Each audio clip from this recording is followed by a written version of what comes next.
ल है हजुरहरू आउनुहोस् है यति रमाइलो ठाउँ एकदमै मनमोहक एकदमै मनै लोभ्याउने लन्डन ब्रिज हजुरहरू पनि जान चाहनुहुन्छ भने तुरुन्तै भिजा एप्लाई गरिहाल्नुहोस्।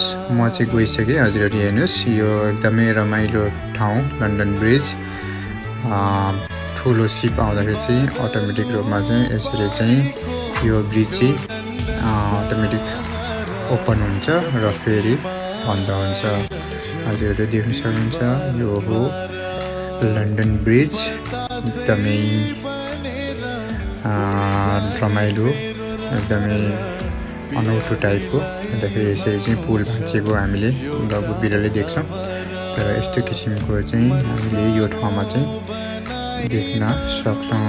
के हजुरहरू जान चाहनुहुन्छ भने हजुरहरू एकदम छिटोभन्दा छिटो ट्राई गर्नु होला है। धेरै टाढा छैन, लगभग यहाँबाट लगभग 2-3 घन्टाको सफर गर्छ पुगिन्छ।